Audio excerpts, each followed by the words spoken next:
We all know the importance of hard work. We all heard about the grind. We all heard about calluses in your hand shows you your work ethic. Hard work is very important.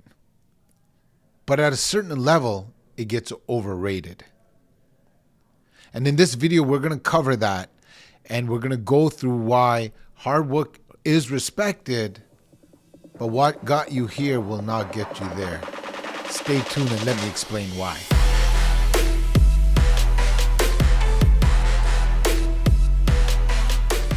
So early in your career, in sales, in real estate, whatever you're doing, you got to work hard. It is important to have hard work ethic in anything that you do in life. Agree. Yeah, we heard about, working hard versus working smart. The reality is you got to do both. You absolutely got to do both. But as entrepreneurs, as people that are trying to figure things out, we get stuck in our old habits. And by watching this video, I want you to really get an aha moment where how your old habits are going to not serve you in the future. They won't unless you learn to evolve. So yes, let's take a person that isn't working at all. Let's talk about younger Rick. I remember back in the day that I was, procrastinator. Tomorrow was my favorite word. I would, throw off studying for my exams. I would throw off going to the gym. I just would throw out putting out the garbage. I would throw off everything until the next day. So for me, it was really important to build that work ethic. So when I got into real estate sales, I made a determining moment in my life where I looked in the mirror and I was like, Rick, that old guy is done. He's dead to you. So I had to create a new identity. And that identity was one person that doesn't quit, that builds an infrastructure, and he gets to work. And honestly, I applaud that gentleman. I really do. Because not only am I applaud him, I'm proud of little Rick. I'm proud of you, son. I'm proud of you, little brother. I'm proud of you, inner child. I really am. Because not everybody can turn off that switch and start a new path. So if you are someone that relates to this and you're at that stage of life, yes, work hard. Because in the beginning, effort creates momentum.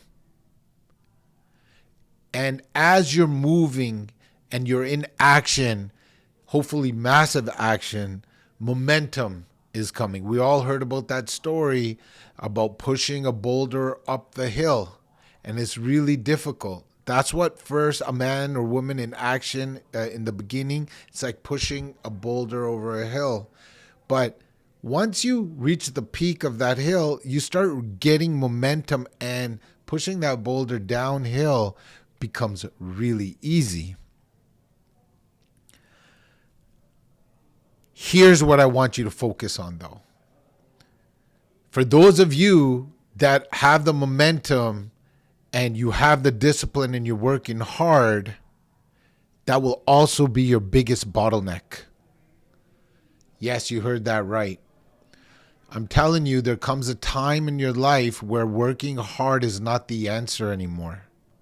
And we can sum it up to working smart, but we're going to elaborate on it. We're going to give you something on this video.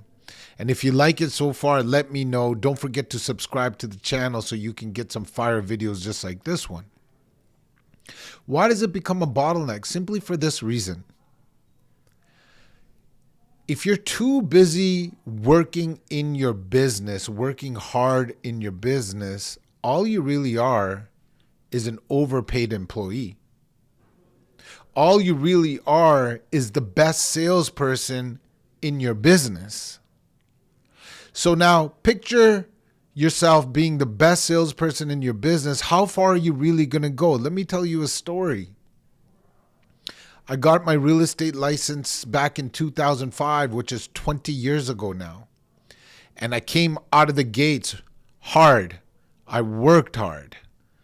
And I made a lot of commission my first few years. But eventually, I was capped. Eventually, I couldn't see more buyers, couldn't see more sellers. Even if I wanted to, there wasn't enough hours in the day. So if I wasn't working, I wasn't getting paid. My business depended on me.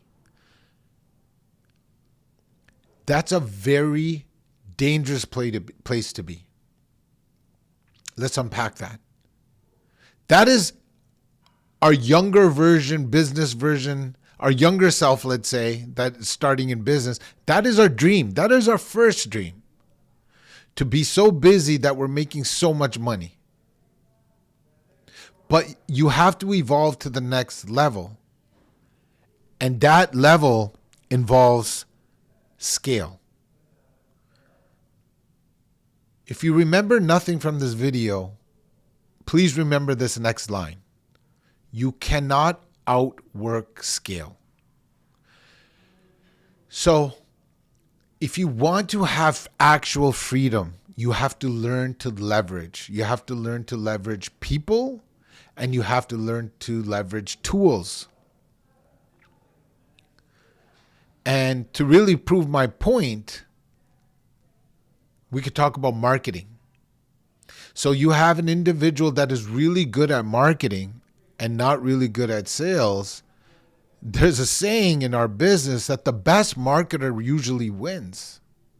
Now, if you're really good at sales because you've done that first level, obviously you're doing something right. You have an overflow of business. You're working with buyers and sellers. If you're in the real estate field, you're crushing listings. You're getting agreement of purchase and sales signed. Cool. Now it's time to scale. If you don't scale, the business starts depending on only you. We covered that. So how do you scale? Well, you scale by making key hires. You scale by using different technology and tools. And overall, that is for a whole different video. But overall, what you want to do is your main focus needs to be working on the business and hire people to work in the business. Let me repeat. If you want to scale, you need to start learning to work on the business, not in the business, because you are now the platform. You are the organization. You are the infrastructure that brings deals. And in order for you to do that, you have to understand that you going on listing appointments, you showing around buyers is no longer going to work.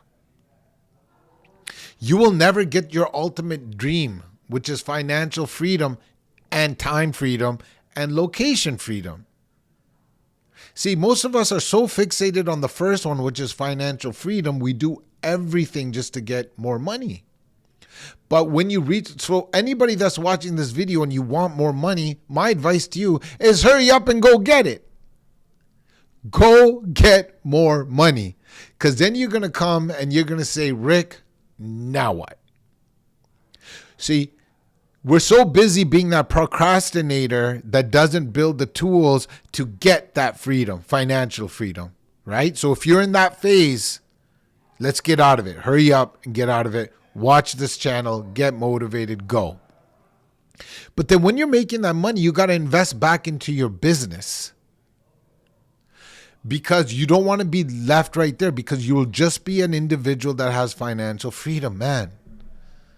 As time goes on, as the hair goes and the black beard turns gray, it's not about money. It's about buying back your time. It's about having location freedom. And it's really about contributing and helping others. And that's the true reason why I even have this YouTube channel. Early stage effort is your leverage. We talked about that in detail. You working hard in your business is the leverage. Later stage structure is your leverage.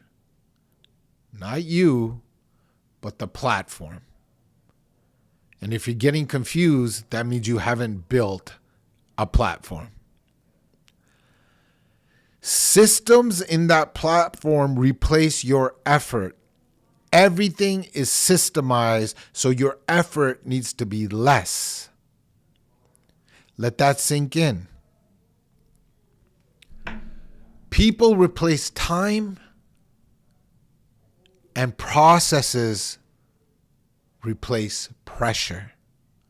You have no more pressure because you have peoples and processes and an infrastructure that is working without you. Your goal is to hire smarter people than you to help you run this infrastructure. That's how you build scale. That's a difference between getting out of a profitability mindset and a scaling mindset. And until you actually scale, you really haven't succeeded. At higher levels, man, working harder is not really impressive. It's actually inefficient. That was deep. Rewind it if you have to. I wish I knew this earlier, and this is why I'm sharing this with you. Hard work brings profit, but structure brings scale. Hopefully you enjoyed this video. We'll catch you on the next one.